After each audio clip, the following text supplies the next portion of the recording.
بسم اللہ الرحمن الرحیم۔ عام طور پر لڑکا اور لڑکی اپنے محرم رشتہ داروں کو پہچانتے ہیں، لیکن اس وقت میری گفتگو ہے اگر لڑکے یا لڑکی کی شادی ہو جائے تو سسرالی رشتہ داروں میں سے کون کون افراد محرم بن جاتے ہیں۔ مثلا لڑکی کے حوالے سے اگر ہم دیکھیں تو شوہر کا باپ، شوہر کا دادا، شوہر کا نانا، یہ سب کے سب لڑکی کے لیے محرم بن جائیں گے۔ اور محرم بن جائیں گے کا مطلب ہے کہ ان کے سامنے حجاب، فقط یہ نہیں ہے کہ حجاب کرنے کی ضرورت نہیں ہے، جیسے بہن بھائیوں کے سامنے، ماں باپ کے سامنے لڑکی بغیر حجاب کے چلی جاتی ہے، اسی طرح سے نکاح ہو جانے کے بعد، یہ جملہ بڑا اہم ہے، نکاح ہو جانے کے بعد، فقط منگنی ہونے کے بعد نہیں، یا رسم پوری پکی ہو جانے کے بعد نہیں، باقاعدہ نکاح کا صیغہ پڑھ لیا جائے،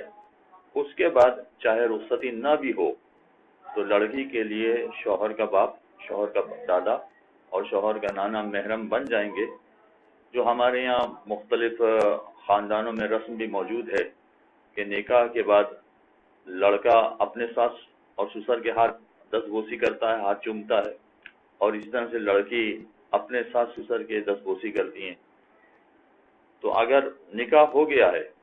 تو پھر دستبوسی کرنے میں کوئی حرج نہیں ہے، شوہر کے باپ کا ہاتھ، دادا کا ہاتھ یا نانا کا ہاتھ چومنے میں کوئی قباحت نہیں ہے، لیکن فقط بات پکی ہوئی ہے، رشتہ طے ہوا ہے اور ابھی نکاح کا صیغہ نہیں پڑا گیا ہے تو پھر نہ لڑکے کے لیے جائز ہے کہ اپنی ساس کے دستبوسی کر سکتا ہے، نہ لڑکی کے لیے جائز ہے کہ وہ اپنے سسر کی دستبوسی کر سکے۔ نکاح کے بعد ہی فقط محرم بنتے ہیں، نکاح سے پہلے جتنی رسمیں ہمارے یہاں ہوتی ہیں بات پکی کرنے کے لیے، منگنی طے کرنے کے لیے، وہ شرعی اعتبار سے کوئی حیثیت نہیں رکھتی ہیں، لہذا محرم نہیں بنیں گے۔ تو اگر نکاح ہو گیا ہے تو یہ تین افراد تو بالکل واضح ہیں، یعنی شوہر کا باپ، شوہر کا دادا، شوہر کا نانا، اور اس کے علاوہ اور کچھ افراد ہیں کہ جو محرم بن جائیں گے۔ مثلا اگر دوسری شادی کا معاملہ ہے تو شوہر کے بیٹے یا اسی طرح سے بعد میں پیدا ہونے والے نواسے یا پوتے، یہ سارے کے سارے عورت کے لیے محرم بن جاتے ہیں، لیکن اس کے علاوہ کوئی اور محرم نہیں بنے گا۔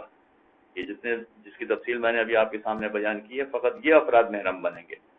ایسا نہیں ہے کہ نکاح ہو جانے کے بعد یا شادی ہو جانے کے بعد دیور محرم بن جائے یا جیٹھ محرم بن جائے، اگرچہ ایک ہی گھر میں سب رہ رہے ہیں مگر دیور سے حجاب کرنا لازمی ہے، بلکہ دیور تو سب سے زیادہ خاص ہے کہ جس سے حجاب کرنا ضروری ہوتا ہے، اور اسی طرح سے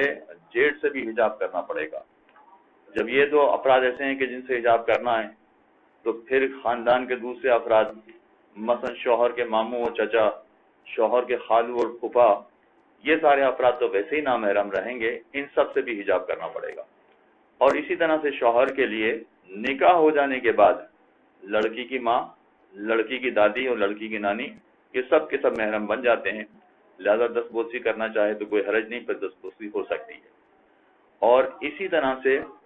اگر عورت شادی شدہ ہے تو لڑکی کی لڑکی، مثلا لڑکی کی اولاد یا مثلا اس کی پوتی یا نواسی،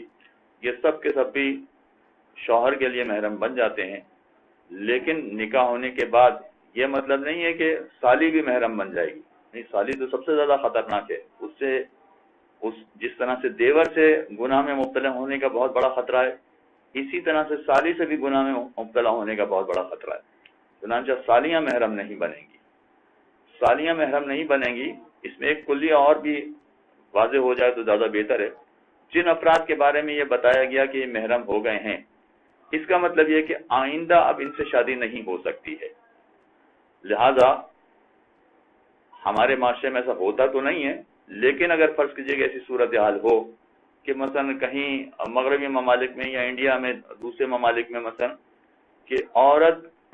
شوہر کے باپ سے شادی کرنا چاہے تو وہاں تو ہو جاتا ہے، مغربی ممالک میں کوئی پابندی نہیں ہوتی، لیکن ایک مرتبہ شوہر سے شادی ہو گئی تو اب چونکہ شوہر کا باپ محرم بن گیا، باپ، دادا، نانا، یہ سارے محرم بن گئے، ان سے شادی نہیں ہو سکتی۔ تو جن کی